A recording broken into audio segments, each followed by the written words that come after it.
Hello friends, আমি আবারও চলে এসেছি একটি নতুন ভিডিও নিয়ে। তো ভিডিওটা প্রথম থেকে শেষ পর্যন্ত দেখার জন্য অনুরোধ রইল। প্রথম থেকে দেখো ভিডিওটা, আশা করছি অনেক ভালো লাগবে। তো আমি তো বেশ ভালো আছি, তো তোমরা কেমন আছো জানিও। আশা করছি তোমরাও অনেক অনেক ভালো আছো। তো আমি সকালবেলায় বেরিয়ে গেছি ছেলেদের পড়াতে পৌঁছে দিয়ে আসতে। ও টিচার বাড়িতেও আসে, তো একদিন করে একটু গ্রামার করায়, একদিন দুদিন করে সপ্তাহে। তো তার জন্য ওদেরকে দিয়ে আসতে হয় আর নিয়ে আসতে হয়। তো কখনো আমি যাই, তো কখনো ওই মানে আমার দেওরের মেয়ে, ও নিয়ে আসে।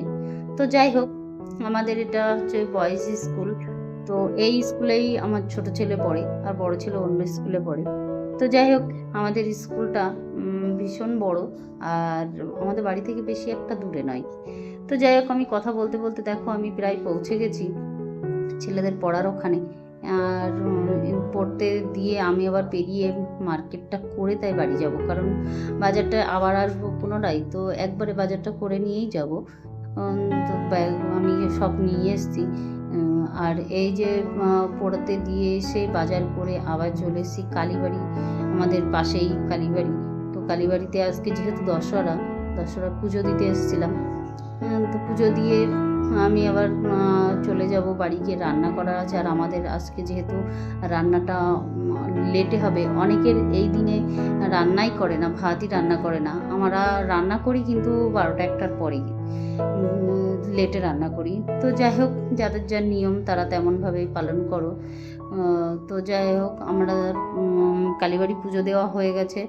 আর আমাদের কালীমা ভীষণ জাগ্রত, যা মনোকামনা নিয়ে আসা হয় পূর্ণ হয়।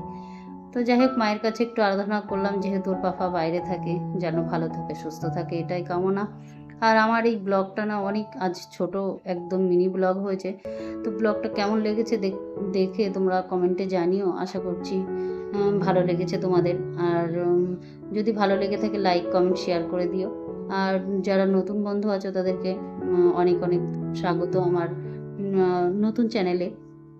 আর পুরনো বন্ধুদের আমার বলার কিছুই নেই, তাদেরকে ধন্যবাদ দিয়ে ছোট করব না। আমাকে এত সুন্দর সাপোর্ট করার জন্য, আমি এগিয়ে যাওয়ার জন্য সাপোর্ট করছো, এটাই পরের দিনের ভিডিও দেওয়ার জন্য আমার বেশ মনটা ভালো লাগে। তো এইভাবেই আমাকে সাপোর্ট করতে থাকো, আমি ধীরে ধীরে এগোবো। তোমাদের সাহায্য ছাড়া আমার এগোনোর কোনো মতেই সম্ভব না। তো আশা করছি তোমরা সাপোর্ট এভাবেই করে যাবে। আজকের রান্নার মেনুতে তেমন কিছু বেশি ছিল না। রান্নার মেনুতে পনির ছিল, আর যেহেতু নিরামিষ, তো বললামই প্রথমেই অনেকটা বেলাতে রান্না হয়েছে। তো সেই জন্য আমার রান্না করতে দেরি হয়ে গেছে। তো এটা অনেক দুপুরে, আর এটা তেল পটল হচ্ছে। আর তোমার ওদিকে রান্না করেছি আলু সোয়াবিনের ঝোল।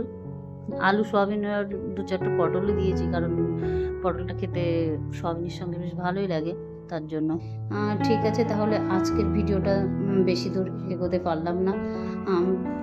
দেখা হচ্ছে নেক্সট ভিডিওতে। আর আজকের ভিডিওটা এই পর্যন্তই।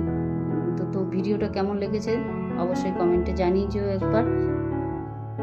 দেখা হচ্ছে নেক্সট ভিডিওতে। ততক্ষণ তোমরা ভালো থেকো, সাবধানে থেকো, আর আমার চ্যানেলের সঙ্গে জুড়ে থেকো।